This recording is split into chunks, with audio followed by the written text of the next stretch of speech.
এই গ্রামটা একসময় ছিল শান্তির ঠিকানা। নদীর হাওয়া, মানুষের হাসি, সব মিলিয়ে ছিল সুখের জীবন। কিন্তু কেউ জানতো না, এই শান্তির আড়ালেই লুকিয়ে আছে এক ভয়ঙ্কর ভবিষ্যৎ। এই নদীর পাড়টাই আমাদের ঘাঁটি, মানুষগুলো জানেই না। আজ থেকেই এই গ্রাম আর মানুষের থাকবে না। নদীর বাতাসে ভেসে এলো এক অদ্ভুত কোছায়া। এই বাতাসই ধীরে ধীরে বদলে দিচ্ছিল মানুষের শরীর আর আত্মা। আমার চোখ জ্বলছে কেন? আমার শরীরটা আর আমার মতো নেই। আমরা কি এলিয়েন হয়ে যাচ্ছি? থামো! এই গ্রাম আমার, এই মানুষগুলো আমার পরিবার। কোনো এলিয়েন শক্তি তোমাদের মানুষত্ব কেড়ে নিতে পারবে না। হাল্ক, তুমি একা। আমাদের কোছায়ার শক্তির সামনে কেউ টিকতে পারে না।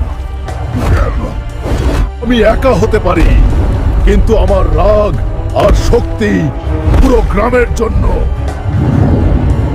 এই নদী আমাদের শক্তির উৎস।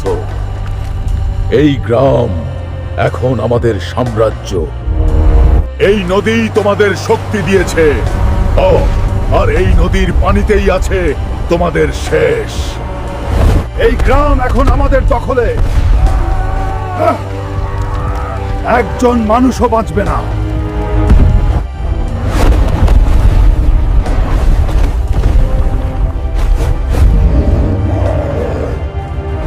খুব শক্তিশালী। পিছু হটো। দেরি হয়ে গেছে সি, এখন আর কেউ পালাতে পারবে না। অসম্ভব। অশুভ শক্তির শেষ এভাবেই হয়। লিডার মারা যেতেই ভেঙে পড়ল এলিয়েন শক্তির উৎস। যুদ্ধ শেষ। আজকে মানুষ আবার জয়ী হয়েছে। ভিডিওটা যদি ভালো লেগে থাকে তাহলে এখনই লাইক দিন আর এরকম দারুণ গল্প আর ভয়ঙ্কর যুদ্ধ দেখতে সাবস্ক্রাইব করুন আমাদের চ্যানেল।